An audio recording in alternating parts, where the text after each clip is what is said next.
This is the book of Ephesians, chapter 1 and verse 4, and it reads, according as he had chosen us in him before the foundation of the world, that we should be holy and without blame before him in love. Verse 5, having predestinated us unto the adoption of children by Yahweh Shai Mashiach to himself, according to the good pleasure of his will. Shalom, shalom. First and foremost, all praises, honor, and the glory shall go to Yahweh, Ba'asham, Yahweh Shai, Ba'asham, Makah, Kodash, Brakatam. Double honors shall go to the apostles, elders, and bishops, a great millstone to continue to teach and to rule well.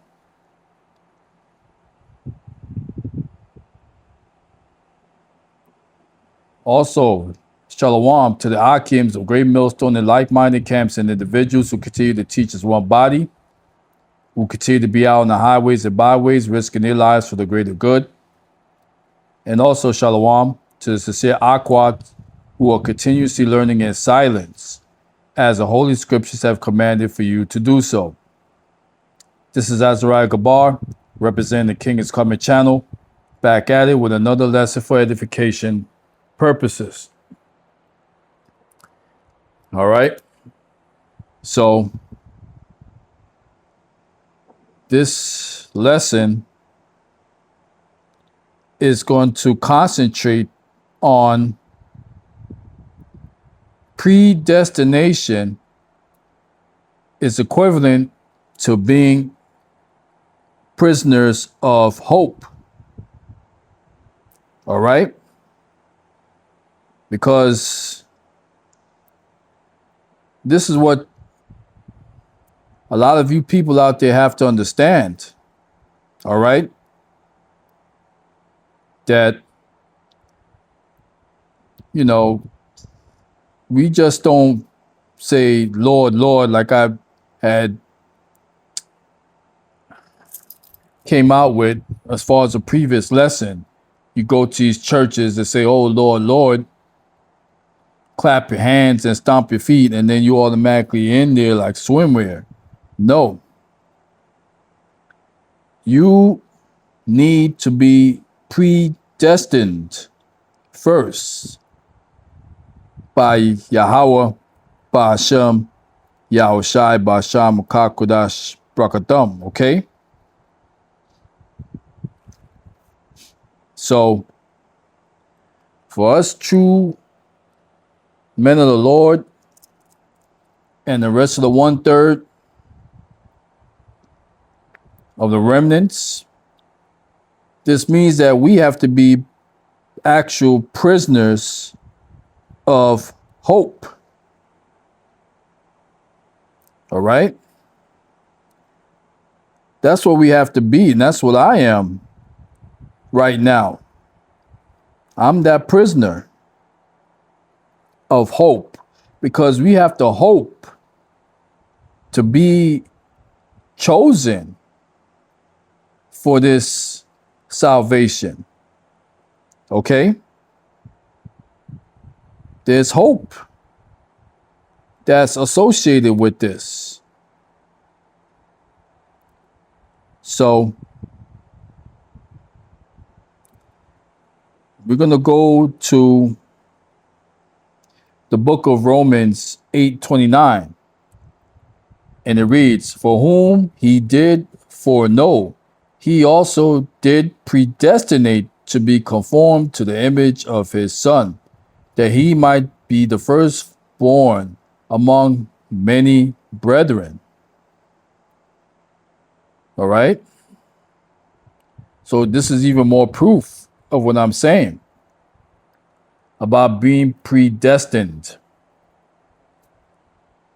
So Romans 9:3 reads, for I could wish that myself were accursed from Mashiach for my brethren, my kinsmen, according to the flesh. Verse 4, who are Israelite Israelites, to whom pertaineth the adoption and the glory and the covenants and the giving of the law and the service of Yahweh and the promises. Because too many of you Christians are quick to say, oh, well, the Israelites, that was the Old Testament.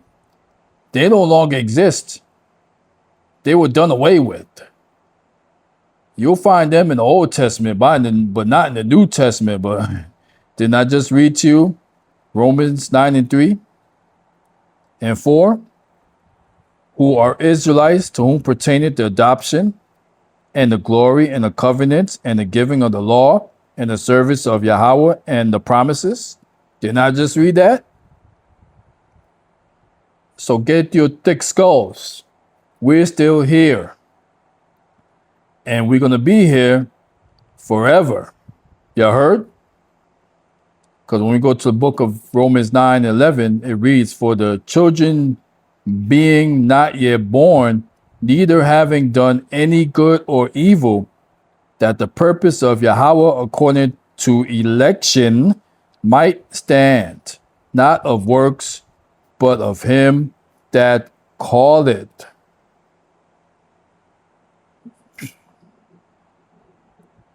So, I mean, I don't know what else more can I say, but I'm just saying that you must be predestined.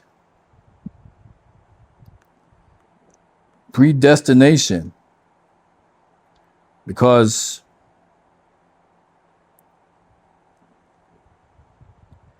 we're going to go to the book of Acts 4:27. And it reads, for a truth against thy holy child Yahushai, who thou, Salakia, has anointed, both Herod and Pontius Pilate with the Gentiles and the people of Yasharallah were gathered together,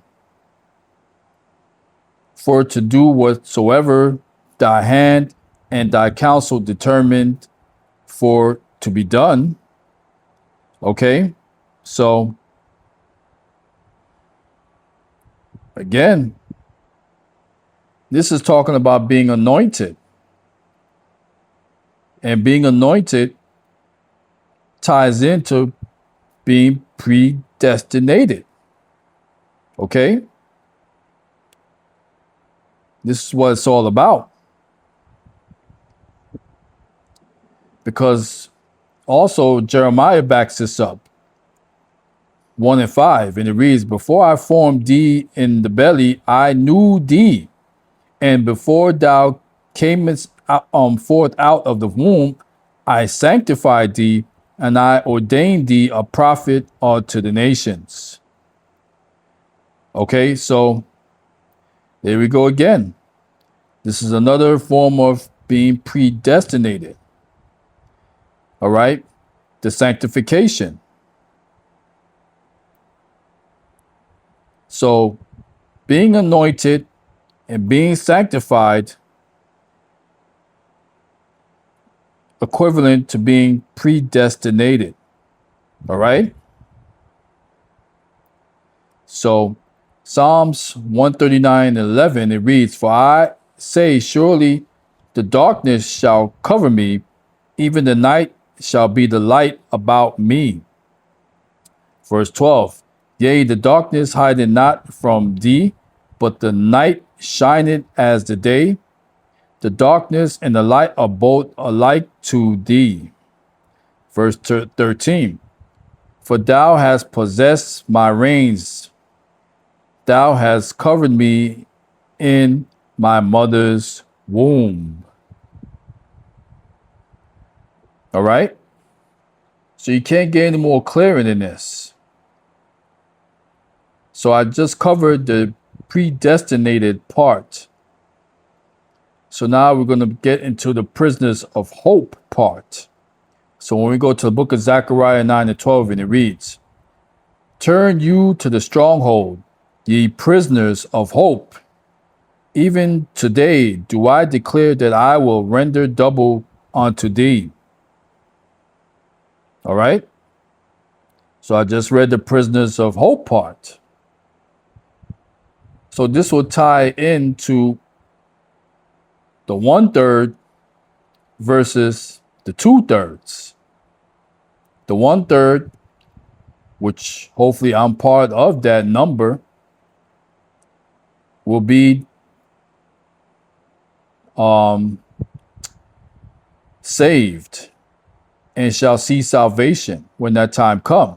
All right, because when we go to the book of Zechariah 13:8, and it reads, "And it shall come to pass that in all the land, saith the Lord, 2 parts therein shall be cut off and die, but the third shall be left therein."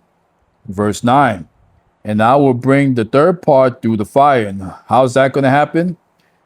The fire is going to be those nuclear ICBM missiles that's going to destroy you 2/3 and refine them as silver is refined, and will try them as gold is tried. They shall call on my name, and I will hear them. I will say, it is my people, and they shall say, the Lord is my Yahweh. So for the average person, they're going to be like, well, what is he talking about? What is he talking about this? Huh? Well, that means that once you get destroyed, as far as the 2/3, when you get destroyed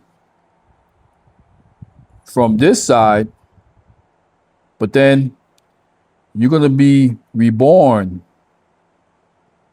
in the kingdom, and you're going to be holy, super holy. All right. It's going to be within your inward parts, never to sin again and to transgress again. So that's what that means. The Lord is going to be your Lord. Okay.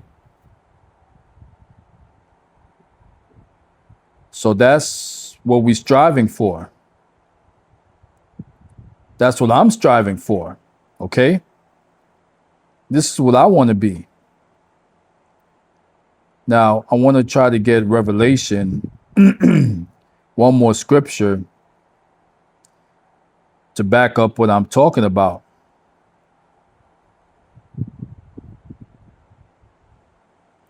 So, Salakia, hopefully I can get this real quick. But I'm just roughly paraphrasing about in the book of Revelation that, the book of life, that if your name is not found in the book of life, well, there you go. You're not predestinated, because when we go to the book of Revelation 20:13, it reads, "And the sea gave up the dead which were in it, and death and hell delivered up the dead which were in them, and they will judge every man according to their works." In verse 14, "And death and hell were cast into the lake of fire. This is the second death." Verse 15, "And whosoever was not found written in the book of life was cast into the lake of fire." You heard? So again, the lake of fire is when those nuclear missiles rain on mainly Babylon the Great. All right. Like I mentioned in a prior lesson, it's not some underworld lake of fire where you got some damn devil with horns, with a tail, and a damn pitchfork. All right. That's a Christianity lie. All right. The lake of fire is hell on earth. And that's predestination. If you are found to be written in the book of life. Y'all heard? So this is going to be the conclusion of yet another wonderful and spiritual lesson for today. Lord willing, someone is edified by it. Kwam Yasharala, Yahweh Ba'asham, Yahushai Ba'asham Makakwadash Brakatham. So hopefully on to the next video. Shalom.